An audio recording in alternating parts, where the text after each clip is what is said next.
friends, I'm Anjana Hiranaz and you all are watching my channel Diamond Academy. Welcome to my channel. Simple panel को use करना हमने सीख लिया है। अब हम यूज करना सीखते हैं साइंटिफिक पैनल को। सबसे पहले है शिफ्ट की तो यूज करना आपने सीख लिया है, ठीक है।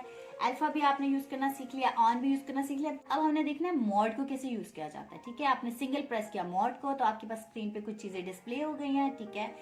फर्स्ट है कंप्यूटेशन मोड, ठीक है। अगर आपको कंप्यूटेशन मोड चाहिए तो आप 1 प्रेस कर दें। आमतौर पे हमारा कैलकुलेटर भी इसी मोड में रहता है, ठीक है। तो प्लस माइनस मल्टीप्लाई सिंपल जो चीजें आपने करनी होगी तो आपका कैलकुलेटर इसी में रहेगा, ठीक है। सेकंड है स्टैंडर्ड डेविएशन मोड। इसके बारे में अभी हम पिछले पार्ट में सीख चुके हैं कि जब आपने स्टैंडर्ड डेविएशन के क्वेश्चन सॉल्व करने होते हैं, आपको standard variation and standard sum answer चाहिए होते हैं, तब आपको कैलकुलेटर को स्टैंडर्ड डेविएशन मोड में रखना होता है, ठीक है। तो उसके लिए आप 2 प्रेस करेंगे तो आपका कैलकुलेटर स्टैंडर्ड डेविएशन मोड में चला जाएगा। अगर आप चाहते हैं कि आपको रिग्रेशन प्रॉब्लम सॉल्व करना है, ठीक है, तो फिर आप 3 प्रेस करेंगे। आपको लीनियर, लॉग, एक्सपोनेंट, पावर, ये जो भी आपने रिग्रेशन प्रॉब्लम सॉल्व करना है तो वो आप 3 प्रेस करके उस मोड में जाके सॉल्व कर सकते हैं, ठीक है। अब हम देख लेते हैं अगर हम मोड को डबल प्रेस करते हैं तो हमारे पास कुछ इस तरह की चीजें आती हैं। डिग्री, रेडियन, ग्रेड्स, हमारे पास क्या है, यूनिट ऑफ एंगल। तो अब आप देखें कि अगर आप 1 प्रेस करेंगे आपका कैलकुलेटर डिग्री मोड में आंसर दिया करेगा। अगर आप 2 प्रेस करेंगे तो यह आपको रेडियन मोड में आंसर दिया करेगा। 3 प्रेस करेंगे तो आप ग्रेड्स में आंसर दिया करेगा।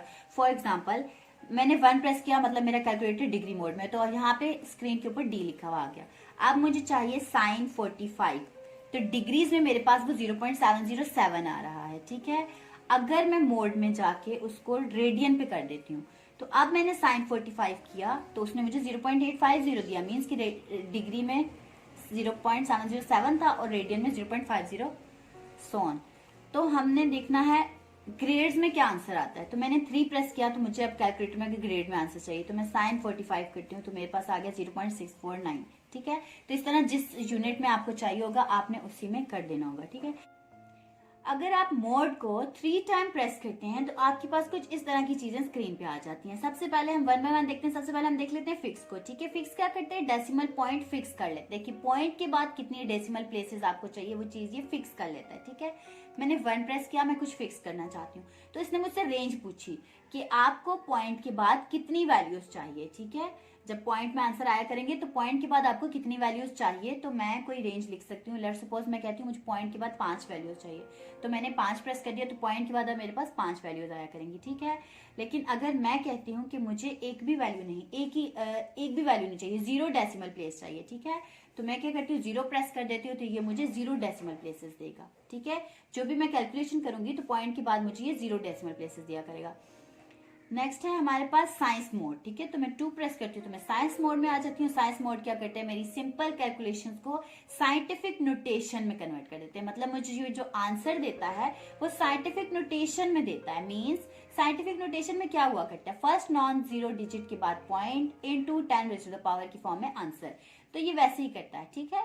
तो अब देखो ये मुझे रेंज पूछ रहा है कि आप रेंज डिसाइड करो कि कितने आपको चाहिए डेसिमल प्लेसेस, ठीक है। तो मैंने जो डिसाइड किया उतने decimal places into 10 raise to the power की फॉर्म में मुझे ये आंसर दिया करेगा।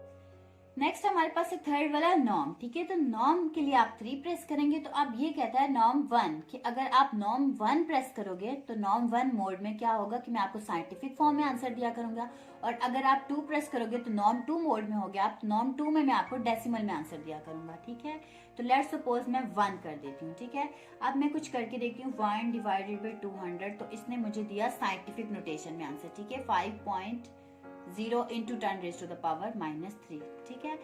अब मैं इसका मोड चेंज करके देखती हूँ कि मैं नॉर्म 2 में करके देखती हूँ तो ये मुझे क्या देगा, 1 डिवाइड बाई 200 में सेम चीज लिखी और इसने मुझे पॉइंट्स में आंसर दे दिया, ठीक है। तब ये मोड भी आपको यूज करना आ गया है, ठीक। अब आप ये देख लें कि अभी आपने कैलकुलेटर पे डिफरेंट मोड्स अप्लाई किए हैं, ठीक है, बहुत सा काम किया है। आप चाहते हैं कि अब कैलकुलेटर में मैंने बहुत ज्यादा मोड्स अप्लाई किए तो मैं चाहता हूँ कि ये मेरे पास डिफॉल्ट पोजीशन पे आ जाए, ठीक है। तो अब अपने कैलकुलेटर को डिफॉल्ट पोजीशन पे लाना चाहते हैं, या एक और जो इम्पोर्टेंट बात है वो ये है कि देखो आप इस पे बहुत ज्यादा कैलकुलेशंस करते हो, ठीक है। तो अब हम बहुत ज्यादा कैलकुलेशन करते हैं तो क्या होता है, हमारे कैलकुलेटर की मेमोरी फुल हो जाती है। जब इसकी मेमोरी फुल हो जाती है तो इसकी बैटरी ज्यादा यूज होती है, और जब इसकी बैटरी ज्यादा यूज हो जाती है तो क्या होता है, कैलकुलेटर मसला करने लग जाता है, इसकी एफिशिएंसी में कमी आ जाती है, ठीक है। तो भाई ये इतना एफिशिएंट नहीं रहता, ठीक है। उसके लिए हमें क्या करना होता है, हमें बार बार कैलकुलेटर को रीसेट करना चाहिए, ठीक है। इससे क्या होगा कि जो हमारी मेमोरी यूज हुई है वो फ्री होती जाएगी, ठीक है। तो मेमोरी फुल ना हो जाए इसलिए हमें रीसेट करते रहना है, ठीक है। जिससे आप डिफॉल्ट पोजीशंस पे भी आ जाते हो। तो अब हम सीखते हैं कि आप अपने कैलकुलेटर को रीसेट कैसे कर सकते हैं। आपने सबसे पहले प्रेस करना है शिफ्ट, देन प्रेस करना है मोड। अब आपके पास ऑप्शंस आ रही है डिफरेंट, आपने प्रेस करना है 3 मीन्स के ऑल, ठीक है। तो आप 3 प्रेस करेंगे तो रीसेट ऑल, सबका सब रीसेट हो जाएगा। आपने करना इक्वल टू, तो कह रहा है क्या सच में, तो आपने कहना यस, ठीक है। तो अब आपके पास सारे मोड्स रीसेट हो गए और आपकी मेमोरी भी फ्री हो गई, ठीक है। तो इस तरह से आप कैलकुलेटर को रीसेट कर सकते हैं। और अगर आपने कोई मोड अप्लाई किया है और आप चाहते हैं ओहो अब मैं इस मोड से वापस बैक जाना चाहता हूँ, तो 2 ऑप्शन होती हैं आपके पास, या तो आप कोई और मोड अप्लाई कर लें डिफरेंट वाला जो आप चाह रहे हैं, लेकिन आपको नहीं पता कि आप इसके बाद कौन सा मोड अप्लाई करें, तो आप डिफॉल्ट पोजिशन पे आ जाएंगे। तो फिर आपने क्या करना है, आपने रीसेट कर देना फौरन, ठीक है। शिफ्ट मोड 3 इक्वल टू, ठीक है। तो आपने क्या करना है, अपने कैलकुलेटर को रीसेट कर देना। अब हम देख लेते हैं कि नेक्स्ट हमारे पास ये की किस लिए यूज होती है, ठीक है। लेट्स सपोज आपके पास कोई क्वेश्चन इस तरह की फॉर्म में लिखा हुआ है 1 डिवाइडेड 7 8 9 5 6, ठीक है। तो अब जाहिर सी बात है ये 1 डिवाइडेड बाय समथिंग, तो नीचे इसकी पावर 1 है। अब आप इसको ऊपर लेके जाएंगे, डिनोमिनेटर से न्यूमिनेटर में लेके जाएंगे तो इसकी पावर -1 हो जाएगी।